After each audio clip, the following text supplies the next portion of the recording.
opportunities, one to staff and then to students. From that point, the staff at the schools chose students that were 18 years of age, or they were going to be 18 right at the start of the program, so they were eligible.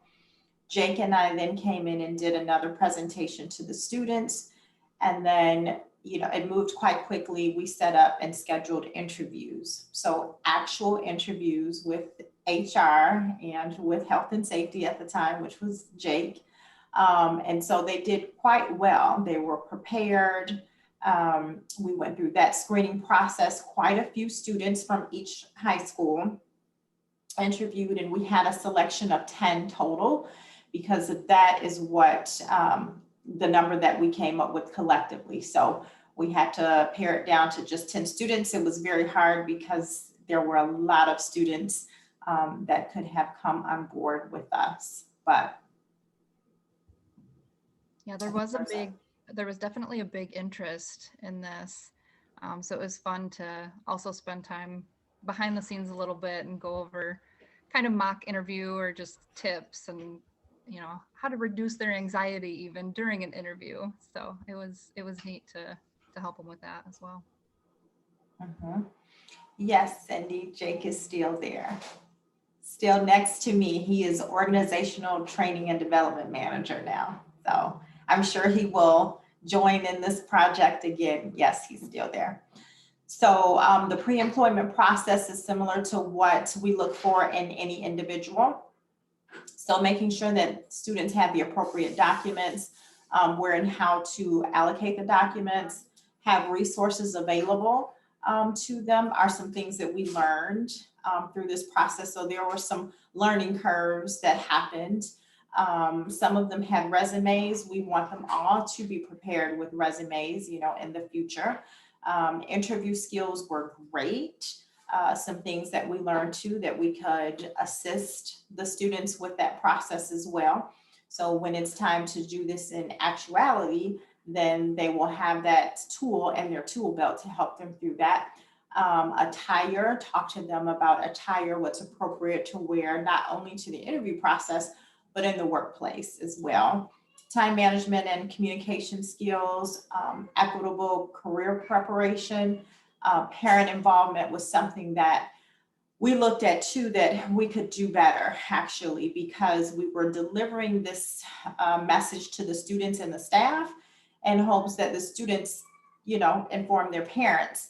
And so we had some very concerned parents when we started asking for documents and things like that. So I think that's a lesson too that we learned to involve the parents more frequently than we did before. So I saw a question come up in the chat, and we talked about it as a group actually Friday. Do we provide assistance in getting, was it attire? I think I saw that.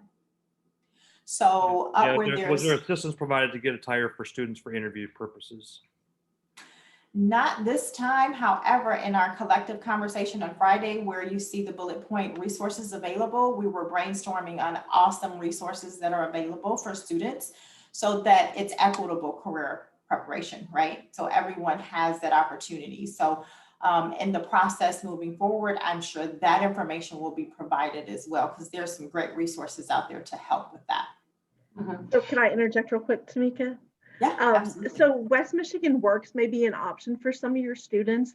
They have WIOA funding, Workforce Investment and Opportunity Act, and that may be a good resource because they would then have funding for maybe clothes, work boots, PPE, that type of stuff.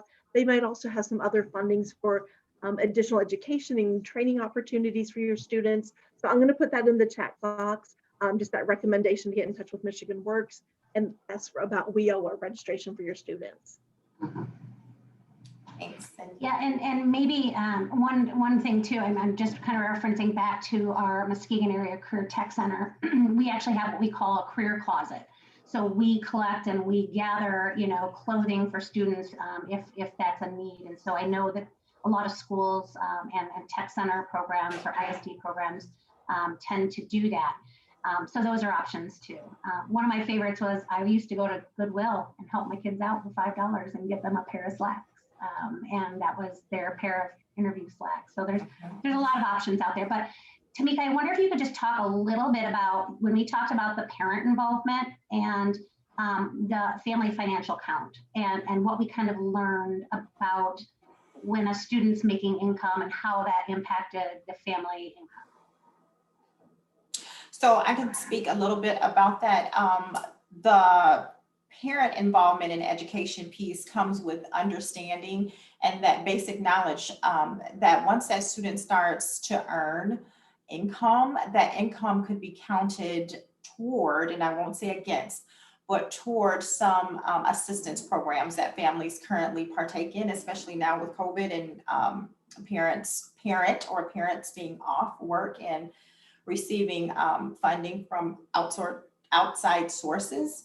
So you want to make sure that you're knowledgeable about that. So ask the questions, and something, it just dawned on me, Lisa, actually doing this program again, which I hope that we do, that we have someone from one of those entities available to explain in detail with accurate information how that works for them, so that that income is counted. And then they're 18, maybe if you use an example, DHHS, maybe they can be counted as an individual and not as part of the household, but then you have to look at the adverse effect of that, also taking that person off of the head count. So there's a lot that goes into that. Yeah, we did a lot of learning through that. Yeah. We also partnered with Lake Michigan Credit Union, and that is one entity that I hope we partner with again that can explain financial responsibility and how the inner workings of that goes with those entities as well that you could be receiving assistance from. So. And I think we answered, I think maybe Tamika a little bit in the chat about the transportation and the meal service that picked the students up directly from their high schools, brought them to ADAC. They came into a room just like you were talking about for some of that life skills and career skills while they ate a meal right after school to get them going. But maybe you can talk about what week 1 looked like, and we'll jump into week 10 if it had happened. If week 10 would have happened. Right. So week 1 was just bringing them to the facility. So day 1 and week 1 was bringing them to the facility. It was more administrative, getting them into the system because we had to create badges, take pictures. Lunch still happened that day. And then icebreakers, because you have to remember we had students from different schools. So 2 different schools, although they're the same age. We did icebreakers and intros. We did the ADAC Automotive overview, and then showed them the basics of how to orchestrate through our system. The same information that employees get with their onboarding and their new hire was the same information that the students got at a smaller scale, something for them to understand. And then we went through a daily summary of what you will be doing. So when you report, where you go, how you clock in, who do you see, you know, what it looks like. So they actually had a tour of the facility, met several team leaders and supervisors. And then again, we paired them up according to what their interests were. So we had a couple students that said, hey, I'm pretty technical. I work with my hands. Of course, that's what we do, but then we have team members that are technical leaders. And so we paired them up for those conversations, what it takes to do that. And so every day it mirrored some of those similarities. So the students got there, they had lunch, we went over workplace safety, the next day mentoring, OITM, which is operational information management tool. So job shadowing, they had a work buddy. So you just don't put them on the production floor and say, go ahead and go at it. So they actually had a work buddy next to them to show them how to do things. So every day, had they went through the 10-week and had COVID not happened, we would have done the graduation ceremony. So we talked a little bit about what that would look like but we didn't get to do it. But hopefully we will get to participate in that again. So. Yeah, and maybe you can just touch, I know you've talked quite a bit about the career skills, the ADAC, introducing the students and getting them comfortable and familiar, and the expectations, attendance, and teamwork. But maybe you can just touch a little bit. I know you mentioned Lake Michigan Credit Union really was there on day one to help the kids open a bank account and understand direct deposit, right? Yep. Because that's probably not something, one of the things we had worked on and piloted over the summer with Boys and Girls Club is when we gave the kids a check, they didn't know where to cash the check. Yeah. And so that piece of it, but then maybe you can touch just a little bit on your partnership with Cup Health and what that might have looked like throughout the program. So along with the career skills that Lisa mentioned, the importance of attendance, students also were able to understand how to effectively communicate. So if they needed to leave early or they had an appointment that was already scheduled by their parents, it was communicated to us and approved. So they understood not showing up or assuming that we were aware. So they learned that. Teamwork, again, some students were familiar with it already because that's what you do at school, work as a team. Sports, we had a couple guys who were great student mentors because they were involved in sports. But with Cup Health and Lake Michigan Credit Union, I'll start with Lake Michigan Credit Union. They were there the very first day to get the kids set up with accounts. So they would have somewhere to cash those checks or somewhere to deposit the money to save that money so that they can have some type of record of transactions, some type of financial record started. And it was really about educating them on being financially responsible. So they didn't have to do that because we have either direct deposit or a cash card available for them. So they could choose either source, but Lake Michigan Credit Union was there to help facilitate that. Cup Health is an employee assistance program that we partake in. It's a free service to every employee and dependents of the employees. And they're there to help guide, and I'll talk about the student aspect of it, is maybe the stress of coming from school to work and how to differentiate between the two and how to coexist between the two worlds of going to school and working. They also are there on site a couple of days a week, and then they have their own facility off-site. So it's very important for us as a company to make sure every employee is assisted in that way, whether it's financial, whether it's just work-life balance, whether it's a resource. So we want people to be comfortable, especially students, in talking to that group, that it's not just quote unquote the proverbial counselor, that they're there to really assist and provide resources. So that was available to each student as well and their family, free of charge. Cool. And we kind of talked a little bit about what the 10-week schedule would have looked like. And with COVID, we had to kind of stop. I think, Tamika, was it 4 weeks into the pilot? Mm-hmm. I know. Yeah. So we never got to hear, but really, the 10-week really would have hit, the, full wraparound understanding, but then what's next? These students were seniors about to graduate. And so I'm going to kind of turn it over to Cindy, because Cindy and MCC has been a really great partner as part of this pilot as well.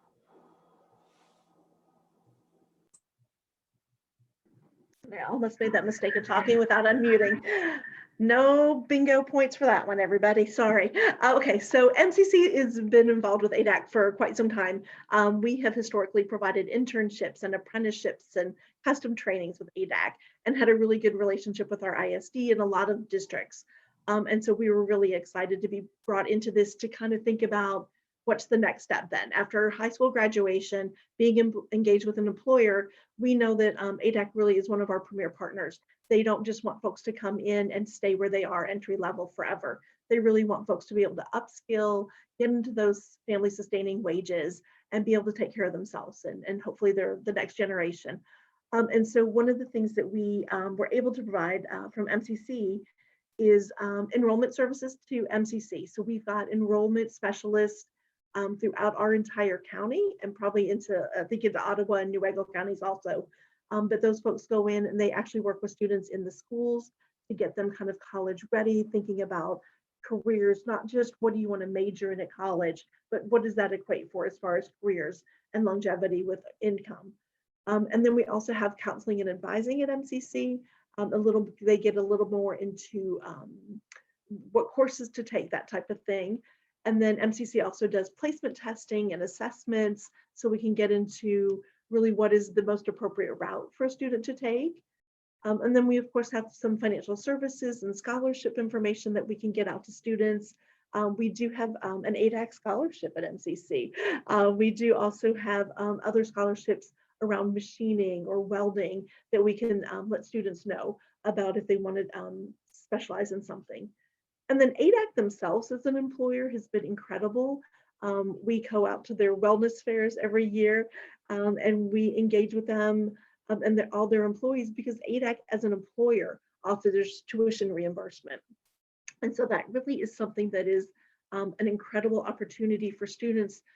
They would actually get their tuition reimbursed and ADAC pays for that.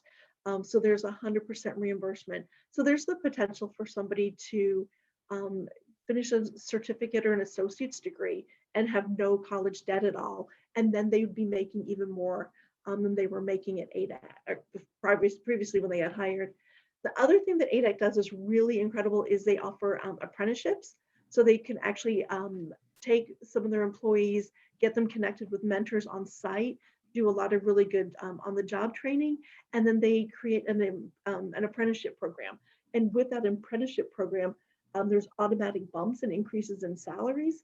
And then again, ADAC would be the one that would be paying the expenses for the college. So that's incredible. And then MCC, along with whatever area you're in within the region, would have student success services, helping students stay engaged in college, counseling, retention, those types of things. So they really are kind of some wraparound services that are now involved in your community colleges. So I kind of put it in the chat. If this program sounds very interesting to you, I would look at local grant opportunities, get in contact with your local community college, and get in contact with maybe economic developers, because they're going to know about your businesses that are interested in engaging in creative ways. So I think we'll turn it back over to Lisa now.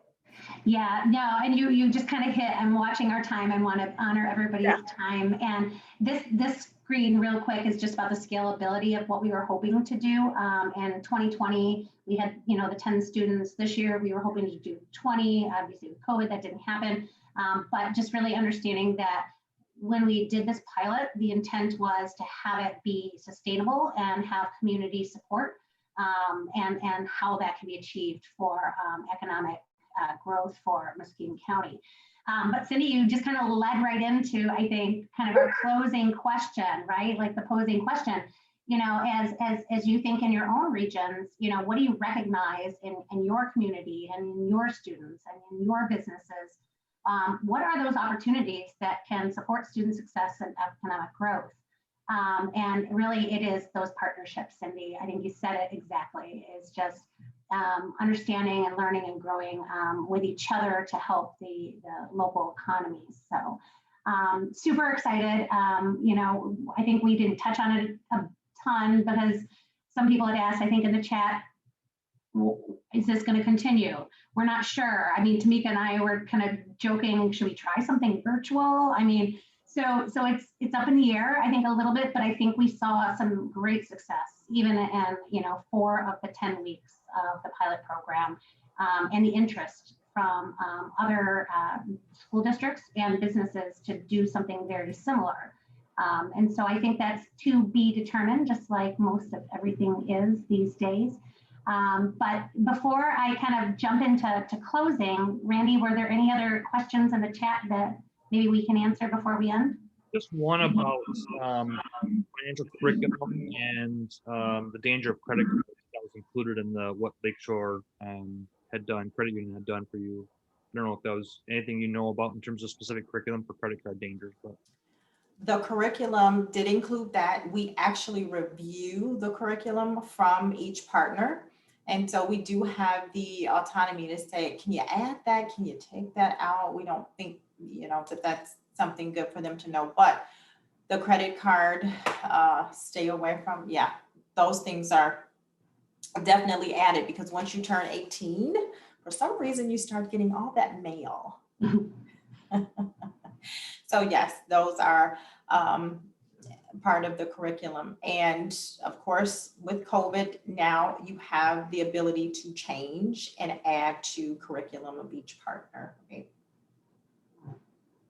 Very good. I did put a link to the survey in the chat. We'd appreciate if you could complete that survey for us so we can improve in our next sessions and future planning. That is in the chat as well. Perfect.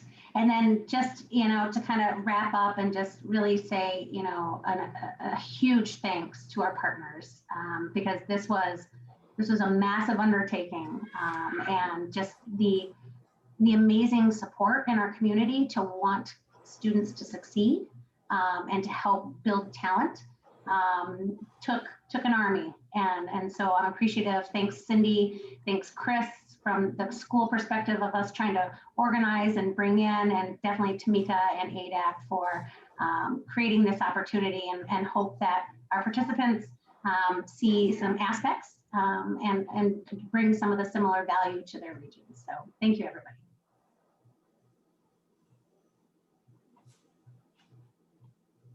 And I have two more notes besides the survey that I think Randy put into the chat. If you could do that. We do have two more conference dates coming up. February 3rd is around employability skills, and how that's being deployed in our K-12 system and supporting talent for our employers, as well as February 10th, the talent transcript, and how we can actually change how we credential students in a meaningful way that really represents their skills that our employers need. So hopefully, if you can make those, registration should probably follow up through this presentation. And again, note the materials from today will be available on Talent 2025's website. So thanks everybody for joining us. And I'll just in the chat, there's a link to the survey. There's also a link to register for the next two events. We have February 3rd and 10th, and also a link to the website where the materials will be posted later this week if you want to look at them. So again, thank you for joining. Thanks, everyone. Have a great evening. Yeah, thank you. Bye-bye.